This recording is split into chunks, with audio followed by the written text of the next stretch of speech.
예, 공이집합의 연산 17페이지 개념집 3번 보도록 하겠습니다. 자, 전부 다 n이 들어가 있는 건 유한집합의 원소의 개수를 구하는 문제인데 유한집합의 원소의 개수를 구하는 문제의 핵심은 무엇을 구하는 것과 구조가 같다? 넓이를 구하는 것과 구조가 같다라고 얘기했어요. 그럼 우리 한번 봅시다. A교집합 B의 여집합이에요. 얘는 A차 집합 B라고 바꿀 수 있지. 그림으로 그리면 무슨 영역 되겠습니까? A만 영역이에요. 맞습니까? 그럼 우리는 A만 영역에만 집중하면 돼. 자, A만 영역을 만들어내는 방법은요. A에서 교집합을 쏙 빼는 방법이 있지. 혹은요. A 합집합 B에서 B 전체를 통째로 빼는 방법이 있죠. 그래서 우리는 여기에서 A에서는 교집합 부분만 쏙 빼버리면 되고 A 합집합 B 전체에서는 B 전체를 쏙 빼버리면 이와 같은 영역이 나올 거야 라고 푸시면 되겠습니다. 자, 네 번째 보도록 하자. 이번에는 와 나쁜 여집합 무지 많네. 그래서 드모르간 법칙을 이용해서 정리했더니 A 합집합 B의 여집합이 나오고 있네요. 자, A 합집합 B의 여집합이라는 것은 여집합 나오면 항상 전체 집합과 더불어 생각한다 라고 했죠. A 합집합 B가 아니다에 해당되는 바로 이 부분이에요. 그럼 우리는 이 면적의 넓이를 어떻게 구할 수 있어? 전체 집합의 원소의 개수에서 뭐를 빼버리면 된다? A 합집합 B를 빼버리면 된다라고 이렇게 생각할 수 있을 겁니다. 자, 그런데 5번에 진짜 희한한 게 하나 나와 있어요. 선생님, 집합과 집합 사이에 사용되는 연산기호는 교집합, 합집합, 차집합 이런 게 있어야 되는데 곱하기가 사용돼 있어요? 라는 이런 질문하실 수 있는데요. 자, 우리는 이런 녀석을 뭐라고 부르냐면요. 곱집합이라고 부르는 아주 특수한 개념 중에 하나예요. 곱집합이라고 부르는 아주 특수한 개념 중에 하나입니다. 자, 그러면 곱집합은 어떤 특징이 있나 볼게요. 자, 문제 이용해서 보겠습니다. A라는 집합은 그냥 실수 하나씩을 자신의 원소로 가져. 1, 2, 3 그냥 실수 하나씩이었어. B라는 애도요. 그냥 실수 하나씩이었어. 4, 5 그런데 이 A 곱하기 B 즉 A, B의 곱집합을 구해버리게 되면 원소의 꼴이 바뀌어버리죠. 맞습니까? 원소의 꼴이 몇 차원이 돼버려? 2차원이 돼요. 만약에 얘를 1차원적인 수라고 얘기한다면 얘는 몇 차원적인 수가 되겠다? 2차원적이 되는 거예요. 되겠습니까? 이렇게 원소의 꼴이 바뀌어요. 그런데 앞에 오는 원소는 집합 A의 원소고 뒤에 오는 원소는 집합 B의 원소다. 자, 이때 A 곱하기 B를 원소날법으로 나타내어라 라고 문제가 나왔습니다. 자, 그럼 우리 어떻게 풀 수 있냐? 1, 2, 3, 4, 5 우리는 이런 녀석을 2, 3별량이라고 얘기할 수 있다 없다? 있다. 2, 3별량 두 개 나오면 항상 뭐로 푼다? 표. 예. 2, 3별량 두 개는 표라고 선생님이 계속 강조했었어요. 우리 두 번만 읽자. 시작. 2, 3별량 두 개는 표. 2, 3별량 두 개는 표. 쉬운 문제는 그냥 풀어도 되는데 쉬운 문제부터 표로 연습을 해둬야지 어려운 문제에서도 그 습관이 나와요. 쉬운 문제부터 제대로 봐셔야 됩니다. 그래서 표로 풉니다. 그래, 여기 A, 여기 B, 여기는 1, 2, 3 여기는 4와 5가 있다. 그럼 앞에 오는 원소는 집합 A의 원소니까 1,4, 2,4, 3,4 1,5, 2,5, 3,5 와, 얘는 원소가 총 몇 개예요? 원소가 총 몇 개입니까? 6개의 원소를 가지고 있어요.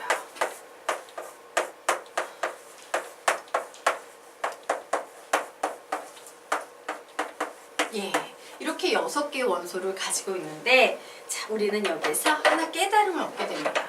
사실요, A의 곱집합에 관련된 개념은요. 우선 필기해놓고. 자, A의 곱집합과 관련된 개념은 여기에 뭐 이런 곱하기 기호 말고 사실은 이런 걸 써도 상관이 없었어요. 그런데 수학자들은 뭘 쓰기로 약속했어? 곱하기를 쓰기로 약속했지. 그건 말이죠. 곱하기라는 기호만이 가지고 있는 강력한 어떤 장점이 있었기 때문에 보통 오퍼레이션이라고 쓰는 동그라미 이런 기호가 아니라 얘를 쓴 거예요. 그 장점이 바로 뭐냐면요. 곱집합은요. 이 새로운 집합의 원소의 개수는 볼까? 3, 2, 6. 와우!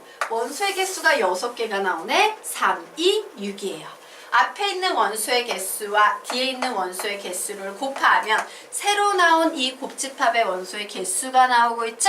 그래서 와, 얘는 원소의 개수에 대한 정보를 이 곱하기 기호가 손쉽게 알려줄 수 있어. 원소의 개수에 대한 정보를 알려주니까 곱하기 기호를 쓰자라고 약속한 겁니다. 그래서 곱집합은 항상 어떻게 되냐? NA 곱하기 B는 NA 곱하기 MB 이렇게 구할 수 있어요. 즉 집합의 꼬라지가요. 연산교의 꼬라지가 원소의 개수에 대한 정보를 나타내고 있는 겁니다. 자, 여기까지 되셨습니까? 네. 그럼 이제 드디어 집합의 맨 마지막 페이지. 예. 역집합 배워보도록 하겠습니다. 자, 집합이요. 영어로는 셋이에요. 예. 그런데 역집합이라는 개념이 있어요. 역집합은 뭐냐면요. 파워셋이에요. 되겠습니까? 예. 자, 그럼 우선은 역집합이 뭔데요? 역집합은요. 집합 기호 안에 원소로 집합들이 들어가 있을 때 우리는 역집합, 파워셋이다 라고 불러요. 집합을 자신의 원소로 삼고 있는 굉장히 강력한 집합, 파워셋 되겠습니다. 자, 그러면 보도록 하자. A의 역집합은요. A의 모든 부분 집합을 원소로 갖는 집합인데요. 자, 이 역집합, A라는 집합의 역집합을 나타내는 집합을 나타내는 기호로는요. 요런 기호도 사용이 되고요. 요런 기호도 사용이 된대요. 어우, A의 역집합. 어우, A의 역집합. 이 P는 어디에서 온지 알겠지? 파워에서 온 용어예요. 그런데 얘가 굉장히 특이하지 않습니까? 그치? 얘가 집합 ABC 같은 거야. ABC처럼 2의 A제곱 이런 집합이 있어요. 이거 되게 특이하다. 그런데 우리가 혹시 최근에 배운 이론 중에서 2의 몇 제곱 이런 꼴 배운 적이 있어요? 없어요? 있지. 뭐 배웠습니까? 우리가? 부분집합의 개수 공식 배웠죠. 부분집합의 개수 공식. 원소의 개수가 n개인 부분집합의 개수는 몇 개다? 2의 n제곱개다예요. 꼬라지가 되게 비슷한데요? 그건 뭐냐면 아까 우리가 선생님이 방금 전에 설명했던 곱집합에서요. 곱하기 기호를 사용했던 것처럼 바로 얘가 이런 꼴로 집합 A의 역집합을 표현하면 엄청나게 중요한 정보를 알려주고 있기 때문에 이렇게 표현하는 거예요. 그 정보가 어떤 정보냐? A의 원소의 개수가 만약에 5개예요.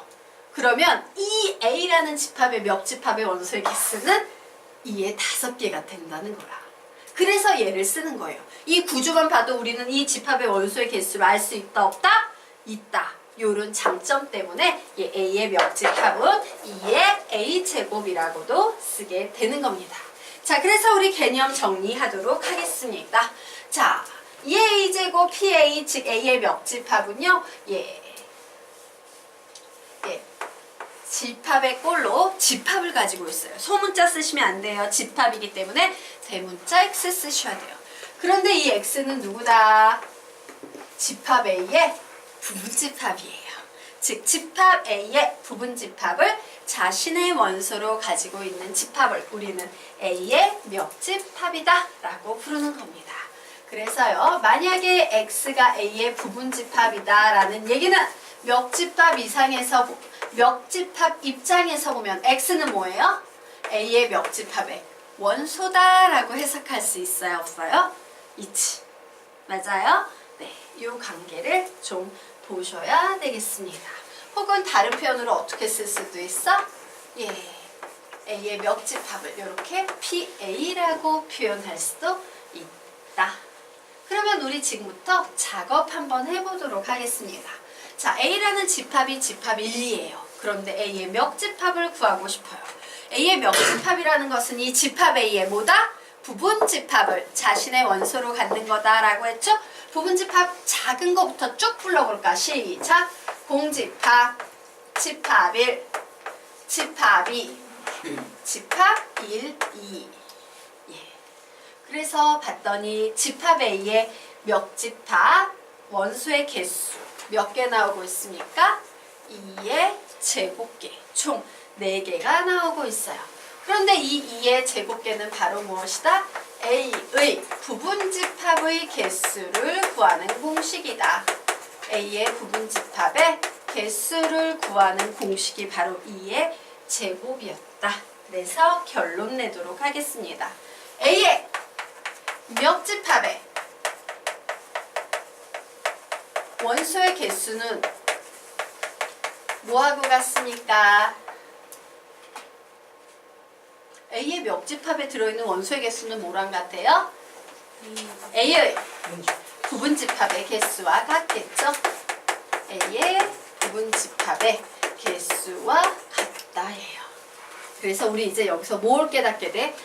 멱집합 문제는 뭔지 모르겠지만 이 원소의 개수 혹은 부분집합의 개수와 관련된 문제가 약간 정신사납게 헷갈리게 종종 나오겠구나 라는 사실을 알 수 있는 거야. 되겠습니까? 여기에서 중요한 것은 원소의 개수 굉장히 중요합니다. 자, 어쨌든 보도록 하겠습니다. A라는 집합이 다음과 같이 주어졌을 때 A의 멱집합의 원소의 개수 구하시오라고 하면 고민할 필요 없이 요 꼬라지를 그대로 응용하면 되겠죠? 2의 A의 원소의 개수 몇 개입니까?